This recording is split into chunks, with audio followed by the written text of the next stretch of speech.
Oke Bang, boleh dijelasin sedikit nggak Bang? Biar Financial kita freedom. Financial freedom tuh Bang. Financial Gimana, freedom Bang? itu artinya ketika kita punya satu stream of income atau pemasukan. Apa itu yang mudah? Iya makanya ya. Sabar. Ada aliran pemasukan dari investasi kita yang bisa memenuhi kebutuhan sehari-hari. Jadi misalnya Po Alfa. Bukan.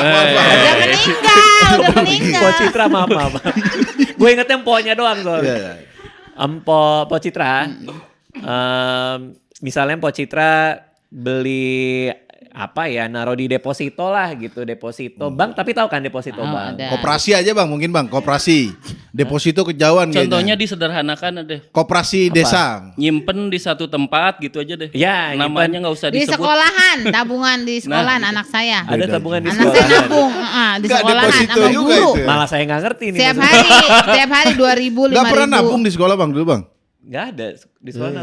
Coba jelasin dong tabungan di sekolah. Sekolah itu nabung 2.000, 5.000 nanti diambil nanti kalau udah mau ambil rapot apa bisa Kenaikan kelas diambil. diambil. Kalau misalkan Dikasih anaknya tabungan, swasta, tabungannya. nanti Itu bisa investasi juga sebenarnya itu. nanti kalau anaknya sekolah di swasta bisa dipotong buat tunggakan-tunggakan. Kita gitu. bisa kredit juga di situ.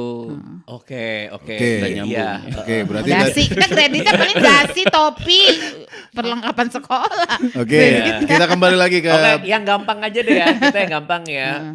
Po Citra ya. Ya. Po Citra bikin warung kopi, dikasih ke orang buat ngejalanin, bayar gaji orang itu buat ngejalanin, terus dari warung kopi itu sebulan Po Citra bisa dapat 5 juta dan 5 juta itu untuk memenuhi kebutuhan hidup Po Citra. Jadi nggak usah kerja lagi, udah ada yang ngejalanin, tinggal bagi-bagi uangnya itu bisa memenuhi kebutuhan hidup Po Citra. Itu financial freedom sederhananya kayak gitu. Tapi kalau pakai cara gue taruh di instrumen investasi itu bisa surat utang jangka menengah, jangka panjang atau kombinasi sama saham segala macam. Kita tarik uangnya sekian banyak buat memenuhi gaya hidup, dia naik setiap tahun. Kenaikannya itu buat mengalahkan kenaikan harga yang lain atau inflasi. Jadi kita ambil dia naik, sampai mati nggak akan habis uangnya. Oh, sampai mati. Itu financial freedom.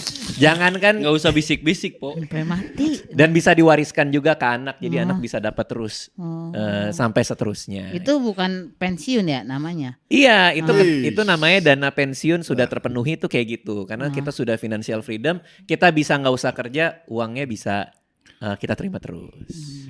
Berarti untuk itu harus menentukan dulu pengeluaran kita per tahun itu berapa gitu. Betul, makanya makanya kita udah harus mulai nyatet. ngerti nih Bang. Ya. Sebenarnya saya udah ngerti sih. Makanya kita harus Prakteknya nyatet. doang. Nggak bisa. Makanya kita harus nyatet pengeluaran kita setahunnya berapa. Sehari aja saya bingung Bang. Maksudnya nyatet pengeluaran. Sehari. Bingung Tiap nyatetnya. hari ya. Itu setahun. Bukan dia bingung dari mana duitnya gitu ya. Enggak, masalah orang miskin tuh memang tidak memanage uang. Pengeluaran tuh nggak teratur. Kita pengen ini beli, pengen ini beli. Nah Bang ini. Radit aja yang udah financial freedom, saya pernah nonton podcastnya. Dia mau jalan-jalan aja itu ada budgetingnya Bang ya. Betul, ada budgetnya. Biasanya sebelum kita pergi, tuh Nurul asisten gua, dia ngecekin harga tiket pesawat, apa segala macam. Kalau Po Citra ke BKT gitu. Pasar misalnya malam. Ke pasar malam ada budgetingnya nggak? Seminggu sekali hari Senin. Oke. Biasanya kalau dapat arisan bisa ini kan ada arisan mingguan. Ya. Kalau dalam beberapa bulan itu keluar terus bisa ke pasar malam terus. Tapi kalau kagak dapat arisan kagak ke pasar malam. Nah, maksudnya ketika ke pasar malam tuh terencana nggak uang yang mau keluar berapa?